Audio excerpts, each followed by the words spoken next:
Hello' 100 days packing চেলেঞ্জৰ ছেকেণ্ডটো পাৰ্টলৈ আপোনালোক সকলোকে স্বাগতম জনাইছোঁ। ব'লক আজিৰ অৰ্ডাৰসমূহ একেলগে পেক কৰোঁ। কিজানি আপোনাৰ অৰ্ডাৰটো ইয়াৰ মাজতে থাকিব পাৰে, নহয় জানো?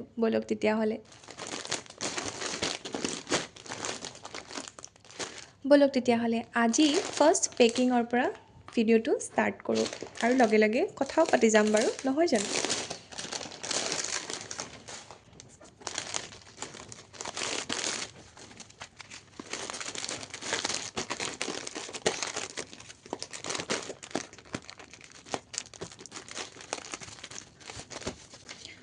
ফাৰ্ষ্টৰ অৰ্ডাৰ যিটো সেইটো আপোনাৰ আছে শিৱসাগৰৰ পৰা।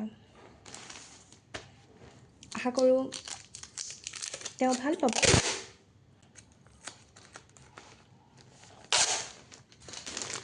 ফাৰ্ষ্টৰ অৰ্ডাৰটো পেক হৈ গ'ল। ব'লক তেতিয়াহ'লে ইয়াৰ পিছৰকেইটা কৰোঁ। নেক্সট যিযোৰ কাপোৰ এইযোৰ হৈছে এইযোৰ আৰু এইটো অৰ্ডাৰ আছিলে গুৱাহাটীৰ পৰা। এইযোৰ মই দেখাই দিছোঁ আৰু এইযোৰ ফিক্স পাৰীৰ যিযোৰ আছিলে যে সেইযোৰ মই একদম ওচৰৰ পৰা দেখাই দিছোঁ। ইয়াৰ কোডসমূহ আপোনাৰ কমিউনিটি পষ্টত দিয়া হৈ আছে। আপোনালোকে যদি চাব বিচাৰে তেতিয়াহ'লে কমিউনিটি পষ্টৰ পৰা লৈ পেলাই নিশ্চয় চাব পাৰে।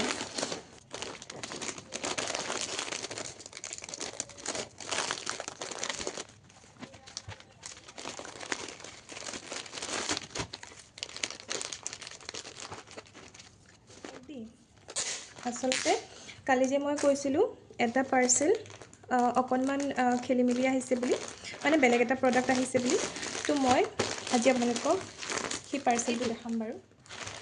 কালি যিটো পেকেটিং মোৰ হাতত আহিলে সেইটো ইকম এক্সপ্ৰেছৰ ফালৰ পৰা ৰিটাৰ্ণ আহিছিলে এইটো পাৰ্চেল। আৰু এইযোৰ কাপোৰ আপোনালোকে হয়তো মোৰ ভিডিঅ'ত কোনো দিন এইযোৰ কাপোৰ কেতিয়াও দেখা নাই। ময়ো নিজে দেখি আচৰিত হৈছিলোঁ। আচলতে মই পেকেজিংটো খোলা নাই, মই নামটো মেনশ্যন কৰি দিলোঁ হয়, বাট নকৰোঁ এতিয়া।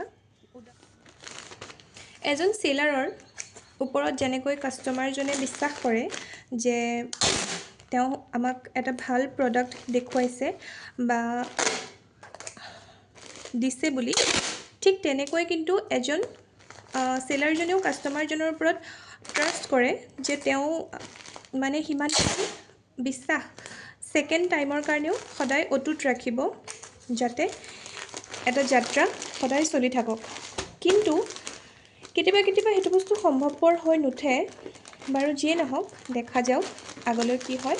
তো থাৰ্ড অৰ্ডাৰটো আছিলে গোলাঘাটৰ পৰা। ইয়াৰ পিছৰটো হ'ল এইটো আৰু এইযোৰ গল্ডেন গুণাৰ ফিক্স পাৰী যে চাদৰ মেখেলাযোৰৰ অৰ্ডাৰ কৰিছিলে।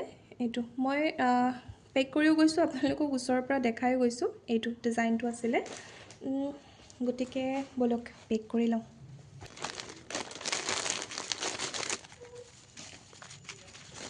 চেক কৰি পেলাই পেক কৰোঁ, কিন্তু তথাপিও নাজানো কিয় মানে এনেকুৱা লাগে কিবা মিষ্টেক হ'ল নেকি, চেঞ্জ হ'ল নেকি, এনেকুৱা লাগি থাকে। আৰু যেতিয়া মই ফাৰ্ষ্ট টাইম ষ্টাৰ্ট কৰিছিলোঁ তেতিয়াতো মই কি কৰোঁ, মোৰ বহুত পেকেটিং লছ হয়, কাৰণ মই নিজেই ছেটিছফাইড নহয়, মানে যে এনেকুৱা লাগে কিবা ৰৈ গ'ল নেকি, কিবা মই মিষ্টেকতে বেলেগ পেক কৰি দিলোঁ নেকি। তো মই এটা পেকেজিং আকৌ খুলি পেলাই আকৌ চাইছিলোঁ, কিন্তু এতিয়া তেনেকুৱা নহয়। মই পাৰিলে গোটেইখিনি ৰাতিয়ে ছৰ্টিং কৰি থৈ দিওঁ, যাতে ৰাতিপুৱা সোনকালে পেকেটিং কৰি পেলাই দিব পাৰোঁ। দেখিছে নহয়, এইখিনি মই উলিয়াই লৈছোঁ। এইখিনি প্ৰডাক্টখিনি কাইলৈ ৰাতিপুৱা পেক কৰিম, কিন্তু এতিয়া জাপি পেলাই ভিতৰটো চেক কৰি পেলাই ধুনীয়াকৈ ৰাখি দিছোঁ, যাতে ভিতৰত একো ডিফেক্ট নোলায়। আৰু এতিয়া বাজিছে দেখিছেনে 12:15, ৰাতিৰ 12:15ত মই প্ৰডাক্টসমূহৰ মানে কোৱালিটিটোৰ ভিতৰত চেক কৰি আছোঁ, কিবা ৰিজেক্ট আছে নেকি। বাকীখিনি কাইলৈ দেখাম। অৰ্ডাৰটোত আছিলে এইযোৰ ধুনীয়া পিংক কালাৰ ৰ'জ থকা কাপোৰযোৰ যে এইযোৰ কাপোৰ আছিলে। তো ব'লক তেতিয়াহ'লে পেক কৰি লওঁ। কালি এটা খুব ধুনীয়া প্ৰশ্ন কৰিছিলে মোক এগৰাকী বাইদেৱে, বাইদেউ বুলিয়ে কৈছোঁ দেই, বাইদেউ হয়নে ভণ্টি হয় ময়ো ভালকৈ নাজানো বাৰু, গতিকে বাইদেউ বুলিয়ে কৈছোঁ, যে প্ৰডাক্টসমূহত মিছ' বুলি কিয় উল্লেখ আছে, তেনেকৈ বুলি কুৱেশ্যন কৰিছিলে। কথাটো হৈছে এইটো যে বহুত সংখ্যকে যেতিয়া মই অনলাইন আৰু অফলাইন দুয়োটাই কৰোঁ, কিন্তু যেতিয়া ডাইৰেক্ট কৰা হয়, ডাইৰেক্ট অনলাইন কৰা হয়, তেতিয়াহ'লে কেছ অন ডেলিভাৰী সুবিধাটো নাথাকে।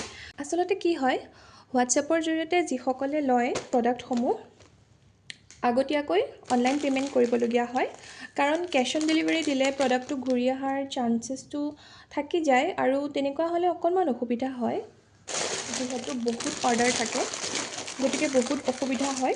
সেইবাবে মই ভাবিলোঁ যে সকলোৰে সুবিধা হোৱাকৈ এটা প্লেটফৰ্ম লোৱাটো ভাল, য'ত অনলাইন আৰু অফলাইন সকলোৱে প্ৰডাক্টসমূহ ল'ব পাৰে, যাতে যিসকলে কেছ অন ডেলিভাৰী দি ল'ব বিচাৰে তেওঁলোকে কেছ অন ডেলিভাৰী দি ল'ব পাৰে, আৰু যিসকলে ডাইৰেক্ট অনলাইন পে'মেণ্ট কৰি ল'ব পৰা সুবিধা আছে তেওঁলোকে ডাইৰেক্ট অনলাইন পে'মেণ্ট কৰিয়ে ল'ব পাৰিব। গতিকে সেইটো কাৰণে মই অনলাইন ফ্লিপকাৰ্ট, মিছ' এইসমূহত নিজৰ কিছু সংখ্যক প্ৰডাক্ট এভেইলেবল কৰিবলৈ ল'লোঁ, আৰু তেনেকৈ আপোনালোকৰ লগতো চিনাকি হ'লোঁ, নহয় জানো বাৰু? ভালেই হ'ল দিয়কচোন, ইমানখিনি মানুহ লগ পালোঁ তৎক্ষণাত, পৰিয়ালটো অকণকৈ ডাঙৰ হৈ গৈ আছে। একদম লাষ্ট যিটো অৰ্ডাৰ পেক আছিলে সেইটো আচলতে দুযোৰ কাপোৰ অৰ্ডাৰ কৰিছিলে, আৰু এইটো গুৱাহাটীৰ পৰা কৰিছিলে।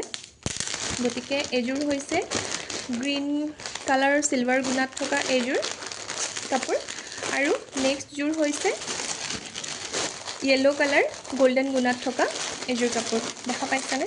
এইযোৰ আৰু চিলভাৰ গুণাৰ এইযোৰ কাপোৰ।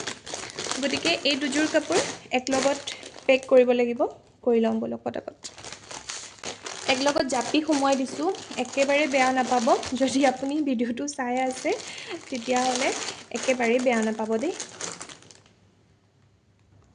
এয়া দেখিছোঁ দেই, দুযোৰ কাপোৰ একলগত পেক কৰিবলগীয়া হৈছে, কাৰণ উপায় নাই, মোৰ হাতৰ পেকেটিংকেইটা সৰু হয়, বক্স সৰু নহয় আচলতে জোখৰে হয়, কিন্তু দুটা যিহেতু কাপোৰ দুযোৰ অকণমান হেভি হয়, গতিকে অকণমান অসুবিধা হয়, সেইকাৰণে মই একলগত পেক কৰি পেলাই সোমোৱাই দিছোঁ। আপুনি যদি ভিডিঅ'টো চাই আছে তেতিয়াহ'লে একেবাৰে বেয়া নাপাব, আৰু এইটো গুৱাহাটীৰ পৰা আছিলে, গতিকে একদম চৰি দেই, মানে উপায় নাই, যিহেতু কালি সেইটো ঘটনা হৈ গৈছে মোৰ লগত, গতিকে মই ৰিস্ক কোনোপধ্যেই নলওঁ বেলেগ এটা পাৰ্চেলৰ লগত সোমোৱাই দিবলৈ। আচলতে 100 ডেজ পেকিং চেলেঞ্জটো ষ্টাৰ্ট কৰাৰ মূল কাৰণটো এইটো আছিলে যে পাৰ্চেলসমূহ কেতিয়াবা যিটো পঠিওৱা যায় অনলাইনত সেইটো নহয়গৈ, কিবা অন্য প্ৰডাক্টহে পায়গৈ কাষ্টমাৰে, গতিকে মই ভাবিলোঁ যে কাষ্টমাৰজনো ছেটিছফাইড হৈ থাকিব যদি তেওঁ ভিডিঅ'ত দেখা পায় যে মোৰ বস্তুটোৱে পেক হৈ আছে বুলি। কাপোৰসমূহৰ সম্পূৰ্ণ ৰিভিউসমূহ চাব বিচাৰে নেকি জনাব, যদি বিচাৰে তেতিয়াহ'লে মই নিশ্চয় পষ্ট কৰিম ভিডিঅ' বনাই পেলাই। লং ভিডিঅ'ত আপোনালোকক বনাই পেলাই দেখুওৱা নাই এইকাৰণে, কাৰণ মই শ্বৰ্টছত দেখাই দিওঁ কোনটো কি কালাৰ, কোনটো কি কোৱালিটি, কিন্তু তথাপিও যদি আপোনালোকে ভালকৈ চাব বিচাৰে তেতিয়াহ'লে মোক কমেণ্ট কৰিবলৈ নাপাহৰিব দেই। 100 ডেজ এই চেলেঞ্জটো পেকিংখিনিৰ আঁৰত বহুত কিবাকিবি থাকে, আৰু মানে কি হয়, মই হৈছোঁ বহুত এলেহুৱা, আৰু মোৰ মানে ইমান ধৈৰ্য নাথাকে যে প্ৰতিটো টপিকত বেলেগকৈ ভিডিঅ' বনাবলৈ, গতিকে সেইটো কাৰণে বনোৱা নাই বাৰু। যদি আপোনালোকক লাগে মোক জনাব দেই, মই নিশ্চয় বনাই দিম বাৰু। ভিডিঅ'টো চোৱাৰ বাবে অশেষ ধন্যবাদ। চেনেলটো প্লিজ ছাবস্ক্ৰাইব কৰি ল'ব, যাতে ধুনীয়া পেকিং ভিডিঅ'সমূহ আপোনালোকেও চাই থাকিব পাৰে, আৰু চোৱাৰো এটা বেলেগ আমেজ, নহয় জানো? মই কিন্তু চাই ভাল পাওঁ, মই ভিডিঅ'সমূহত প্ৰায়ে চাই থাকোঁ, নলওঁ পিছৰ কথা, কিন্তু চোৱাৰ আমেজটো মোৰ বহুত আছে। গতিকে আজিলৈ আহিছোঁ, বাই।